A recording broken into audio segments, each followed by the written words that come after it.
Brad Marchand has won a championship on TD Garden ice for the first time in his career.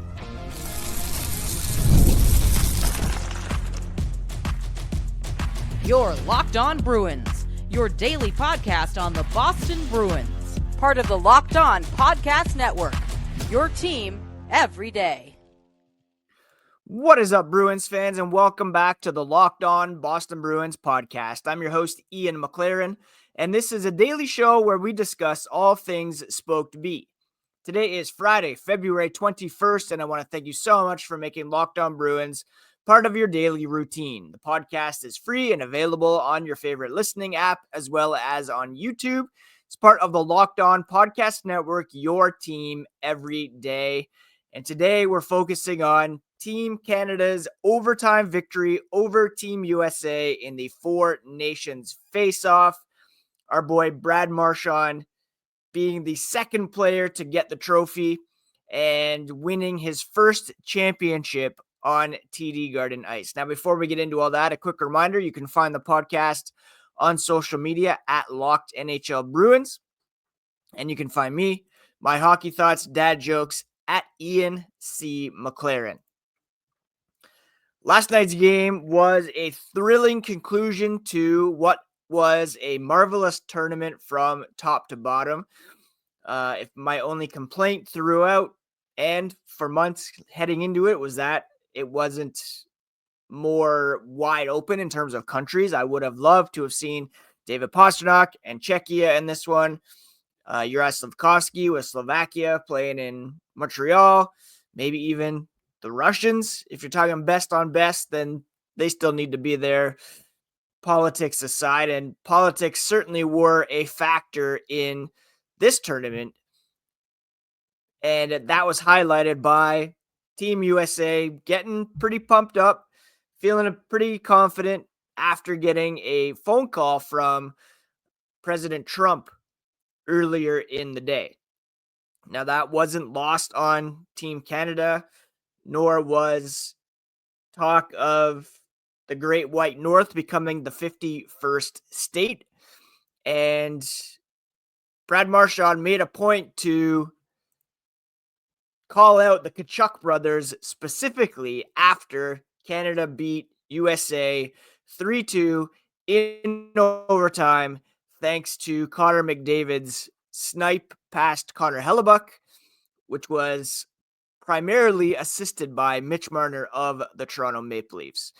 Now, the Tkachuks had been very outspoken in this one, very active, very vocal, very physical. Matthew must have had some sort of injury because he didn't play in the later stages of this one. Brady Tkachuk did score with a pretty wild celebration.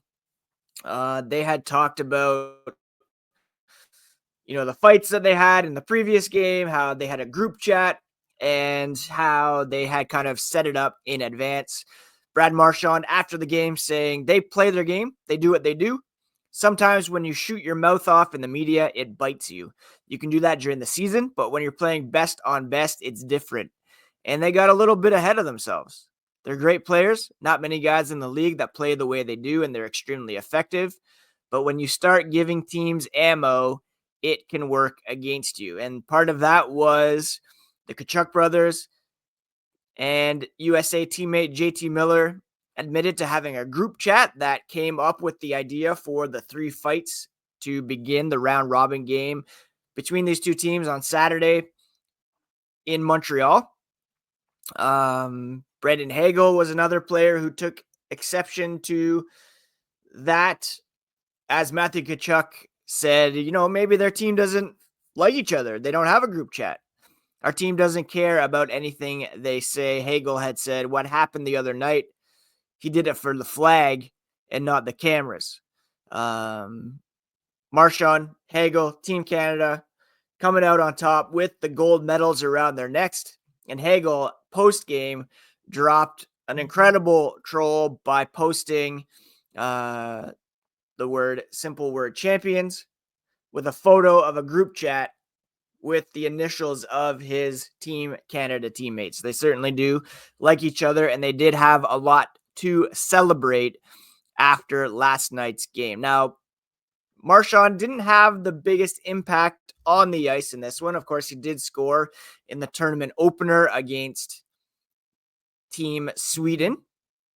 But he was relegated more to a third, fourth line role in this tournament, but still was getting mixed up in the action, still creating some plays. He almost had the game winner as he came in the zone. A nice defensive play by Jake Gensel to break that up. In last night's contest, Marchand, let's see what he did. He had 12 minutes, 23 seconds of ice time, one shot, one block, a couple hits, and he was the player to whom Sidney Crosby passed the trophy to during the celebration. Crosby said, "We're in Boston. He's an older guy. Him being in his home building here, being right next to him, it worked out." It's been 14 years since Marchand last raised a trophy with the Boston Bruins, of course, the 2011 Boston Bruins. He did win a gold medal for Team Canada at the 2016 World Cup. That was played in Toronto. This time he gets to win for Canada in Boston to make it extra special. And Crosby Marchand, this duo has now combined for 6 gold medals apiece, which is pretty crazy. Marchand said, as Canadian players, the only outcome that is acceptable is a gold medal. It's gold or bust. And now they can return to their respective teams with that extra piece of hardware to carry along with them. The Boston Bruins captain does have an extensive winning history with Team Canada. I mentioned the World Cup 2016. He won a world championship with Canada also in 2016. He was a 2-time World Junior Championship winning member back in 2007, 2008. He's not part of that triple gold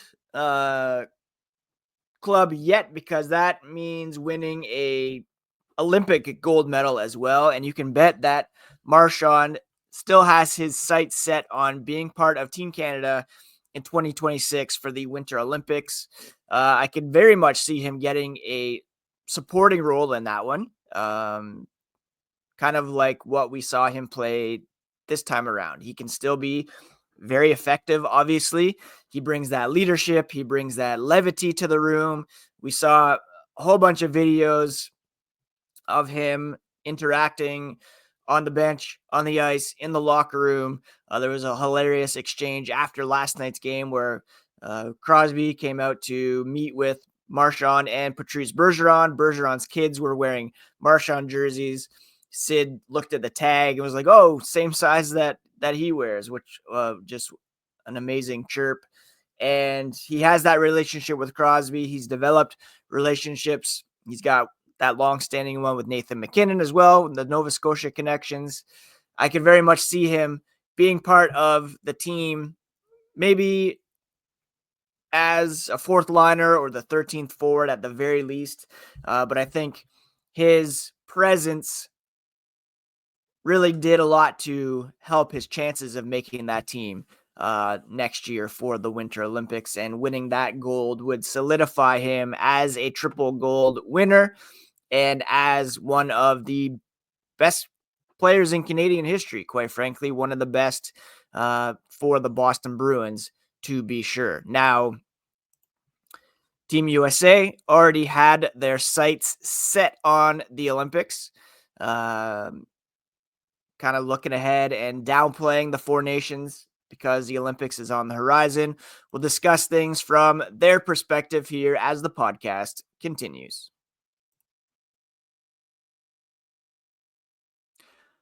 When the game tips off, the NBA action is just getting started, and there's no better place to get in on that than FanDuel, America's #1 sportsbook.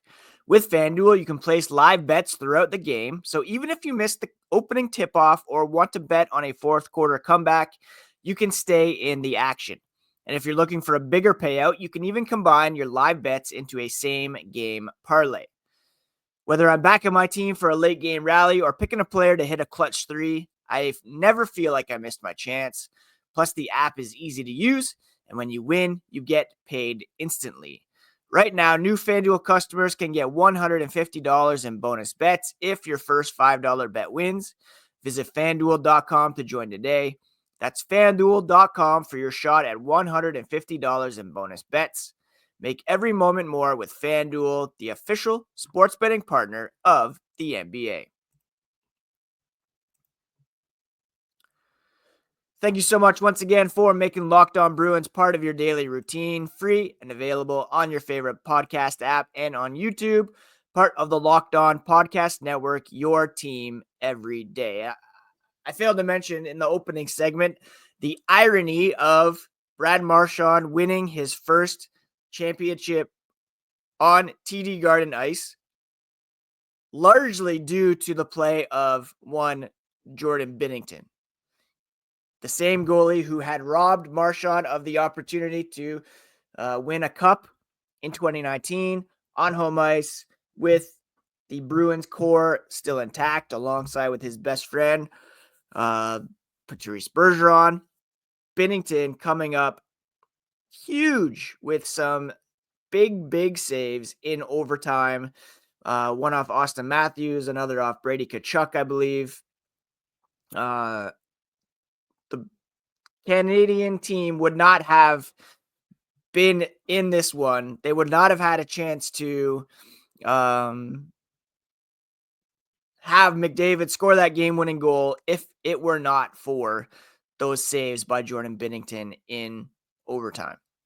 So crazy irony there. It was weird for me to be rooting for him, but I was cheering those saves for sure as someone who was rooting for Team Canada.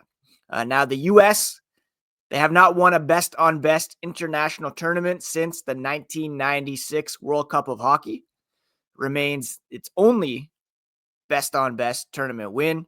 Zach Werenski saying it just makes them hungrier. They know that they're neck and neck with Canada. They expect to be in those games, expect to win. That's what is exciting for this group. It gives them a lot of confidence that their time is coming. Their time is now. And, well, not exactly now, Zach, because you did not lose, or you did not win last night, but they're looking at 2026, of course, and the Winter Olympics in Italy. Full credit to Team USA for having Charlie McAvoy in the locker room. If you were on Instagram yesterday, you would have seen McAvoy posting that he had finally been released from hospital with that shoulder injury, the infection. His arm was in a sling, but he was in the locker room to announce the starting lineup, and he got pretty emotional afterwards. A lot of hugs from the guys in the room, which was cool to see. I know that he would have loved to have been in action last night, helping his country and helping his buds get that win. But unfortunately, he was injured, and we'll discuss further the implications of that coming up as we preview tomorrow's Bruins game between Boston and the Anaheim Ducks. For me, I think it would have been better for Team USA just to focus on playing for Johnny Gaudreau, who would have been a member of this team, who was lost tragically this past summer. Politics were a part of this game. That was why it was even more emotionally charged. Look, you had Team USA looking to assert its dominance, which they did back on Saturday in the round robin game, coming out with those fisticuffs and coming out with a win over Team Canada. Canada came in kind of as the underdog in this one, and head coach John Cooper said, did we need a win? Not only the team needed a win, but Canada needed a win. The players bared that on their shoulders. They took it seriously. This one was different. It wasn't a win for themselves. It was a win for 40 plus million people. The guys knew it, and they delivered.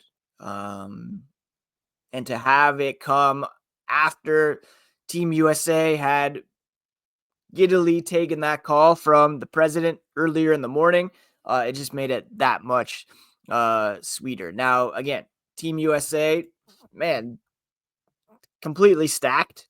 I wasn't really sure about the decision to scratch Kyle Connor in favor of who came in. Chris Kreider came in, and Brock Nelson was still in the lineup, although he made a couple big plays. But the reality is Team USA is a formidable opponent. Charlie McAvoy was banged up. Brady Tkachuk, despite scoring, was not 100%. Matthew Tkachuk played less than 7 minutes, including 0 shifts after the second period. He could barely walk out of TD Garden, according to Michael Russo of The Athletic. The players they assembled, bonded, were trying to win, but ultimately could not get the job done. And a lot of that was due to injuries. If they were fully healthy, who knows? But same thing for Team Canada. They were missing Shea Theodore. Josh Morrissey missed last night's game due to illness. Alex Pietrangelo pulled out of the tournament due to injury. All of this was a precursor for next year, though. Brady Tkachuk saying for him, it's going to be a goal for next year to represent his country at the Olympics and win it for Team USA. At TD Garden, there were chants of USA, USA, USA all night. Johnny Hockey chants as well, which was pretty cool. They are really focusing on winning next year. Austin Matthews, who said that was probably the biggest game a lot of us have played in. You don't get many 2 opportunities to wear those colors, to wear the jersey. Winner take all situation. It's disappointing, but he could not be prouder of the group. He thought they competed the whole tournament.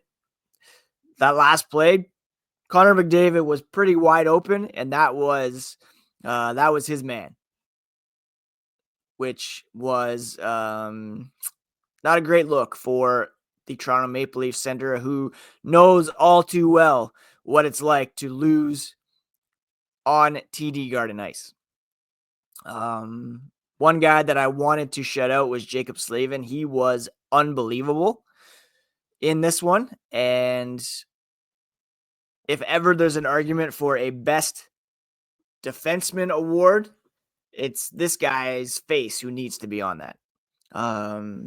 He was just unbelievable. He robbed Sidney Crosby of a goal, constantly breaking up plays. He's a guy that I was super, super impressed with. A lot of Team USA guys did not step up. Kyle Connor was scratched. Jack Hughes did not have a great tournament. Neither did Adam Fox, just to name a couple of players. There were some guys who did step up. Slavin, Brock Faber were amazing. The Tkachuk brothers, Dylan Larkin had a very strong tournament. This team is well positioned to beat anybody on the biggest of stages. Unfortunately, as we've seen time and time again on Boston ice in big games, Austin Matthews failed to bury it and then missed his coverage on the game winner. And Jordan Binnington came up huge for Team Canada, allowing Brad Marchand to get that win. So many storylines from this tournament, so many cool parts of it on all sides, and overall, an amazing success. A lot of people were coming into this one not sure what the level of competition would be, not sure if the players would care that much. I think part of it was the fact that there hasn't been best on best hockey since that World Cup in Toronto back in 2016. Part of it was the political climate.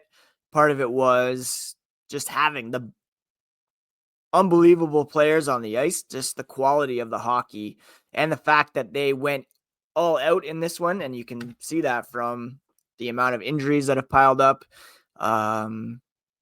So much better than irregular All-Star festivities. And we don't have to wait very long because the next best on best tournament will just be in 1 year, 2026, in Italy. Canada's bragging rights for 1 more year, but you can easily see Team USA coming out on top, although the field will be bigger and there'll be more opportunities for upsets in that kind of tournament. Canada has now won gold at the 2010 Vancouver Olympics, 2014 Sochi Olympics, the World Cup of Hockey in 2016, the 2002 Salt Lake City Olympics, 2004 World Cup, 2016 World Cup. It's been a dominant run for Team Canada, interrupted by losing in 2008 in Italy. Was that the Turin Olympics? But great run for them. Now we get back to NHL hockey, and pretty soon, tomorrow, the Bruins taking on the Anaheim Ducks. That's a preview I will do here as the podcast continues.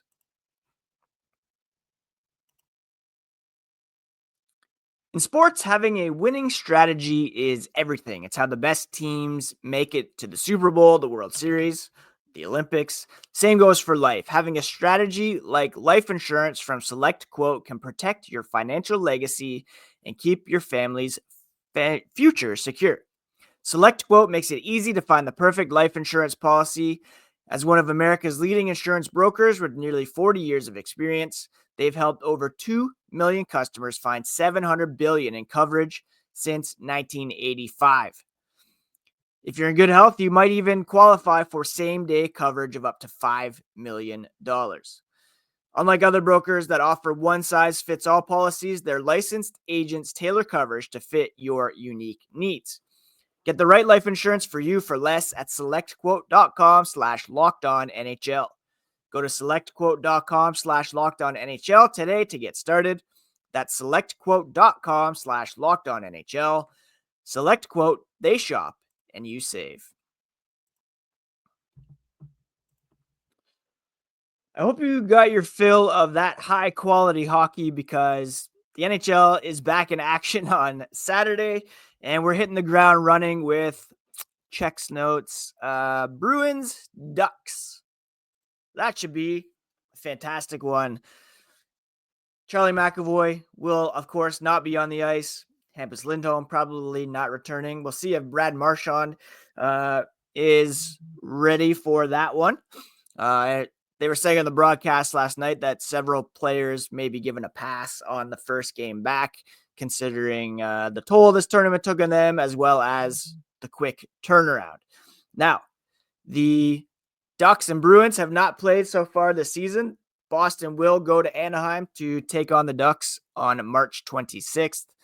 The Ducks are 24-6 heading into this one. They are not really in the playoff race. Neither are the Bruins. Well, the Bruins are technically, but let's be honest, it's not likely to happen. Anaheim is 9 points out of the second wildcard spot with 54 points. The Bruins have 60 points, 1 point out of a wildcard spot, but they have fewer games remaining than the Senators, Red Wings, Blue Jackets, all of whom are ahead of them, as well as the Rangers, the Islanders, even the Canadians, who are slightly behind them, and the Lightning up there as well in that third. It's going to be an uphill battle for the Bruins. Both of these teams have pretty poor power plays. Boston's ranked 30th, Anaheim's 31st. Penalty kills, not much better. Boston's 25th.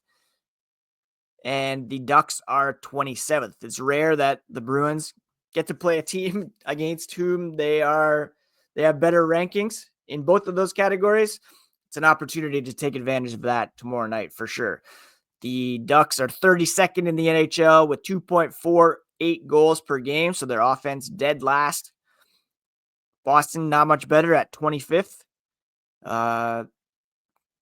The Ducks are allowing 3.02 goals per game, which is fewer than Boston, who's at 3.18. One area where this game could turn is in the faceoff circle. Boston ranks 10th, whereas the Ducks are 44% for 32nd in the NHL. So that's two stats where they're dead last in the NHL. Faceoff percentage, goals for per game, 31st in power play. This is a game the Bruins need to take if they want to be taken seriously as a potential playoff team and convince Don Sweeney not to start selling. Jeremy Swayman should be fresh, so he'll probably get the start. He didn't play for Team USA. The Ducks do have some pretty good goaltending in John Gibson and Lucas Dostal, 915 and 911 save percentages, respectively. Swayman still at an 898. Old friend Frank Vetrano is their leading scorer over their past 5 games before the break with 3 goals, 4 points. Pastrnak went into the break red hot with 4 goals, 4 assists in 8 games, and you can be sure he'll be coming out firing after having to sit out the best on best tournament with his home country being the defending world champions. He was very sore about not being able to play, rightfully so. Said he couldn't care less who won between Canada and US. I believe he was in the building last night, as were Nikita Zadorov and Mason Lohrei. They were sitting together, and the Bruins social team got a great shot of them celebrating a US goal, Mason Lohrei at least, and also discussing the atmosphere. And Zadorov was asking Mace if this is what it's like during the playoffs. Mace was just like, it's insane. Zadorov, Elias Lindholm signed with the Bruins to participate in the playoffs, to try to win with Boston. As much as it makes sense for Boston to sell, the fact that they're still so close and the fact that playoff games and positioning and gate revenue is so important to ownership specifically. They don't want to be perceived as a team that's not going for it or not a winner. It's very possible that while there is some selling, that the Bruins try to make some hockey deals and not give the perception that they're kind of throwing in the towel. But that has to begin with a win tomorrow against Anaheim, or it becomes increasingly unlikely. They only have 25 games remaining on the schedule in order to get it going. And let's be honest, even if they make the playoffs, do they have a chance? Probably not. But all things being equal, the Bruins probably want to give it their best shot.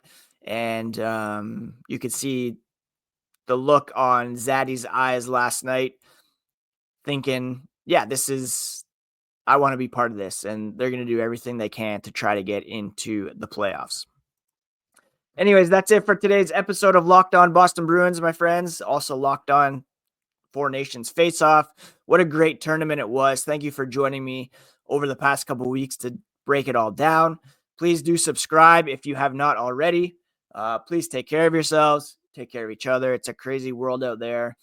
This weekend, my kid has a couple basketball games, so I'm looking forward to that. Catching up on some shows, watching the Bruins take on the Ducks, of course. We'll be back on Monday to recap that game, preview the week ahead, and bring you all the latest of the Black and Gold here on the Locked On Boston Bruins podcast, part of the Locked On Podcast Network, your favorite team every single day.